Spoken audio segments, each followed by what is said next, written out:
BJP को चुनावी फायदा पहुंचाने के मकसद से गृह मंत्री अमित शाह कल काशी पहुंच रहे हैं। मान के चलिए कि कल बीजेपी के नेता अमित शाह जरूर सलमान खुर्शीद पर काशी की पवित्र धरती से हमला करेंगे।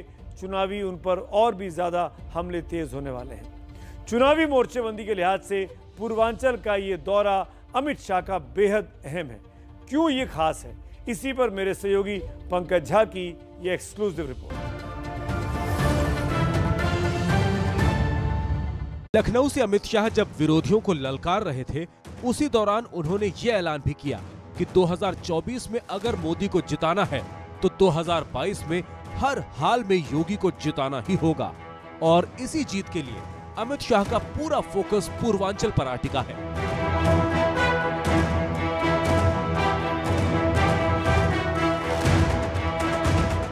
पूर्वांचल पीएम मोदी और योगी का चुनावी क्षेत्र है और इसी क्षेत्र में जीत की मोर्चेबंदी करने अमित शाह 2 दिनों के दौरे पर कल वाराणसी पहुंच रहे हैं, जहां चुनावों को लेकर वो बड़ी बैठक करेंगे। अमित शाह के साथ सीएम योगी भी बैठक में शामिल होंगे। यूपी में बीजेपी के चुनाव प्रभारी और केंद्रीय मंत्री धर्मेंद्र प्रधान भी बैठक में होंगे। खास बात यह है कि शाह की बैठक में करीब 700 नेताओं को बुलाया गया है। इन 700 लोगों में 403 यूपी के विधानसभा सीटों के प्रभारी हैं। प्रभारियों से मिले फीडबैक के आधार पर ही उम्मीदवारों के नाम पर चुनावी चर्चा भी होगी। किसको मौका मिलेगा, किसका टिकट कटेगा, सारे फैसलों का रोड मैप यहीं से तैयार होगा।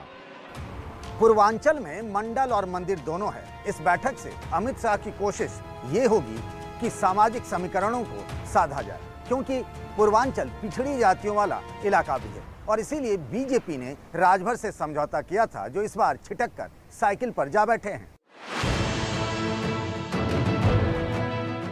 हालांकि पूर्वांचल में जातियों का समीकरण साधने के लिए बीजेपी ने छोटे दलों से गठबंधन किया है। बीजेपी का अनुप्रिया पटेल की अपना दल के साथ पहले से गठबंधन है। अनुप्रिया पटेल की कुर्मी वोट पर पकड़ है। संजय निषाद की निषाद पार्टी के साथ मिलकर भी बीजेपी चुनाव लड़ेगी। निषाद पार्टी का मल्लाह समाज पर असर है। हालांकि संजय निषाद का एक बयान बीजेपी के लिए असुविधाजनक साबित हो रहा है, लेकिन बाद में माफी मांगकर उन्होंने डैमेज कंट्रोल की कोशिश जरूर की है। दशरथ के तथाकथित पुत्र है, असली पुत्र वो श्रृंगी ऋषि निषाद। कुछ लोग इस गठबंधन को लेकर और भारतीय राजनीति उसको तोड़ मोड़ को पेश कर रहे हैं।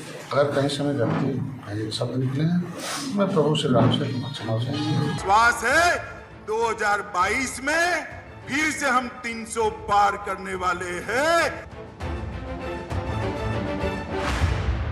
यूपी फतह के लिए बीजेपी ने एक बार फिर से 300 पार का नारा दिया है और अब रणनीति को धार देने अमित शाह काशी में होंगे। कोशिश पुराने वोटरों को बनाए रखने के साथ साथ नए वोटरों को लुभाने की भी होगी।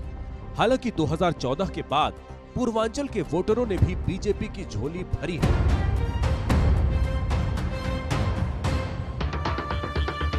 पूर्वांचल में लोकसभा की 26 सीटें हैं। 2014 में 23 और 2019 में 19 सीटें बीजेपी जीत गई थी। पूर्वांचल की 130 विधानसभा सीटों में से 2017 में बीजेपी को 87 सीटें मिली थी, जबकि एनडीए ने सेंचुरी बनाई थी। मिशन यूपी के लिए बीजेपी ने बड़े स्तर पर सदस्यता अभियान की शुरुआत भी की है। बीजेपी कार्यकर्ताओं को हर विधानसभा क्षेत्र में 5000 नए वोटरों को अपने साथ जोड़ने का भी टारगेट अमित शाह पहले ही दे चुके हैं। पूर्वांचल के 21 जिलों में यूपी की करीब 32% आबादी रहती है। अगर इस आबादी का भरोसा बीजेपी ने जीत लिया तो उसे यूपी जीतने में दिक्कत नहीं होगी। इसीलिए अमित शाह वाराणसी में बैठकर ही बीजेपी के लिए चुनावी चक्रव्यूह तैयार कर रहे हैं। 2014, 2017 और 2019 के चुनावों में अमित शाह की राह ही बीजेपी के लिए लकी रहा है। 2022 का चुनाव जीतकर वो ये साबित करना चाहते हैं कि बीजेपी के असली चाणक्य वही हैं। 2014 में लोकसभा का चुनाव जीतने के बाद प्रधानमंत्री नरेंद्र मोदी ने कहा था कि राजनाथ सिंह इस विजेता टीम के कप्तान हैं और Amit Shah man of the match. PM Modi ने ऐसा इसलिए कहा था, तब शाह यूपी में बीजेपी के प्रभारी महासचिव थे और वहां बीजेपी ने सहयोगियों के साथ 80 में से 73 सीटें जीती थी। 2017 के विधानसभा चुनाव तक अमित शाह बीजेपी के अध्यक्ष बन गए और तब बीजेपी ने विधानसभा में 403 में से 312 सीटें जीती। 2019 के लोकसभा चुनाव में जब समाजवादी पार्टी और बीएसपी के गठबंधन के बाद बीजेपी की राह मुश्किल बताई जा रही थी, उस वक्त भी भारतीय जनता पार्टी ने सहयोगी समेत 80 में से 64 सीटें फिर जीत ली थी। और अब 2022 के लिए शाह इस रणनीति के साथ चुनावी तैयारी कर रहे हैं कि मुख्यमंत्री योगी आदित्यनाथ का चेहरा रहेगा, प्रधानमंत्री नरेंद्र मोदी के विकास के मुद्दे पर जोर रहेगा, हिंदुत्व का मुद्दा घुमा फिराकर सामने आ ही जाएगा और दिसंबर से परिवर्तन यात्रा शुरू हो रही है जो 2024 के मद्देनजर है, लेकिन 2022 पर भी उसका असर साफ होगा।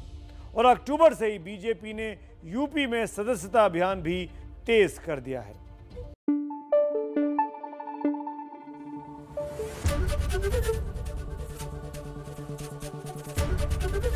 एबीपी न्यूज आपको रखे आगे।